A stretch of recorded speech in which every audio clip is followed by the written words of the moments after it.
اچھا پھر مجھے یہ بتائیں یہ قسمت کیسے ورک کرتی ہے؟ یعنی ایک بندہ عام انسان ہوتا ہے، اگلے دن وہ دنیا میں مشہور ہو جاتا ہے.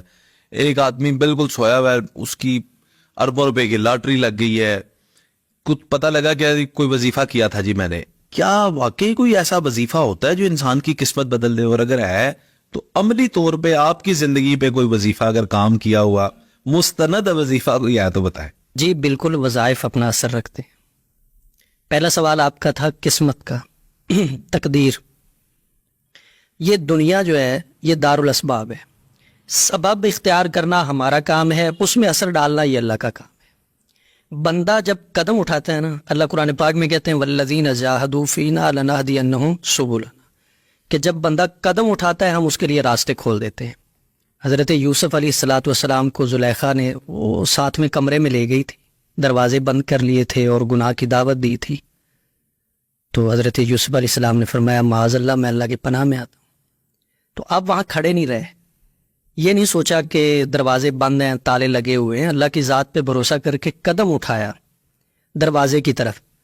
تو دروازہ تالا ٹوٹتا ہے، دروازہ کھلتا ہے، آپ باہر چلے جاتے ہیں. ساتوں دروازے اسی طرح کھل گئے. تو جب بندہ قدم اٹھاتا ہے اللہ راستے کھول دیتے ہیں. سبب اختیار کرنے سے تقدیر بدلتی ہے، دعا سے بھی تقدیر بدلتی ہے، اسباب سے بھی اور اعمال سے بھی تقدیر بدلتی ہے. جیسے کہ دیکھیں حدیث پاک میں ہے کہ ایک بندہ دنیا میں آیا ہے تو وہ اپنا رزق بھی لکھوا کے لایا ہے، اپنی عمر بھی لکھوا کے لایا ہے. لیکن دوسری طرف حدیث پاک میں آتا ہے کہ جو بندہ والدین کی خدمت کرے گا اللہ اس کی عمر میں بھی برکت دیں گے، اس کی روزی میں بھی برکت دیں گے. تقدیر کی دو قسمیں ہیں نا، ایک تقدیر ہے جو کسی عمل کے ساتھ معلق ہے کہ آپ یہ کام کریں گے تو یہ ایسے ہو جائے گا، یہ کریں گے تو یہ ایسے ہو جائے گا.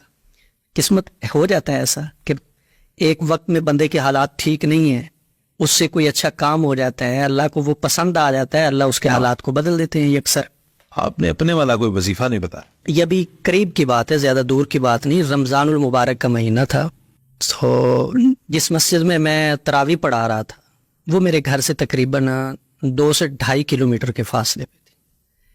میں نے تراویح پڑھائی تو تراویح پڑھانے کے بعد میرے پاس سواری نہیں تھی کہ میں اس پہ بیٹھ کے تو اپنے گھر میں آ سکوں. تراویح کے بعد حالات اس طرح کے تھے تو میں پیدل آتا تھا روز ہی. تو ایک دن میں پیدل آ رہا تھا تو دل بڑا بجھا سا ہوا تھا. ہمارے جو ائمہ ہیں، خطباء ہیں، ان کے ساتھ ہماری مساجدوں والے جو کرتے ہیں آپ حضرات جانتے ہیں سبھی، تو میں بھی ان کے زیر اثر تھا. لیکن دل میں بڑی نا ایک کڑن تھی کہ یا اللہ دیکھیں تراویح پڑھا کے آ رہا ہوں اور میرے پاس سواری نہیں ہے، پھر صبح سحری میں جا کے وہاں پہ نماز بھی پڑھانی ہے، درس بھی دینا ہے. تو میں واپس آیا تو گھر میں پہنچ کے نا میرے ایک استاد ہیں، یہ روحانی امریات کے بلوچستان کے سید عبداللہ شاہ صاحب ان کا نام ہے. میں نے ان کو کال کی تو بس اللہ کی طرف سے ایسا ہوا، میں نے ان کو کال کی تو میرے آنسو گرنے شروع ہو گئے. میں نے کہا استاد جی حالات بہت خراب ہیں، اپنا گھر نہیں ہے، اپنی سواری نہیں ہے، بچوں کے دودھ کے پیسے نہیں ہیں. یہ 1 سال پہلے؟ یہ تقریباً 2-3 سال پہلے کی بات ہے. انہوں نے مجھے حوصلہ دیا، کہا کہ روئے نہیں، یہ ایک میں چھوٹا سا عمل آپ کو بتا رہا ہوں، یہ آپ کریں. انہوں نے مجھے بتایا سورہ والضحیٰ کا وظیفہ، ترتیب بھی انہوں نے بتائی، چھوٹا سا ہے، بڑا مختصر سا ہے، جو اب آپ سن رہے ہیں وہ اس کو کریں. میں نے جس کو بھی بتایا ہے اس نے اس وظیفے کے ثمرات سے فائدہ اٹھایا ہے، اس کی برکات سے اس نے فائدہ اٹھایا ہے. وظیفہ یہ تھا کہ عشاء کی نماز کے بعد جائے نماز پہ بیٹھ کے 3 مرتبہ درود ابراہیمی پڑھنا ہے اور اس کے بعد سورہ والضحیٰ کو پڑھنا ہے. بسم اللہ الرحمن الرحیم، والضحیٰ واللیل اذا سجا ما ودعک ربک وما قلی وللآخرۃ خیر لک من الاولی ولسوف یعطیک ربک فترضی. اس آیت کو یہاں پہ 313 مرتبہ پڑھنا ہے، پھر آگے سورت کو پورا کر دینا ہے.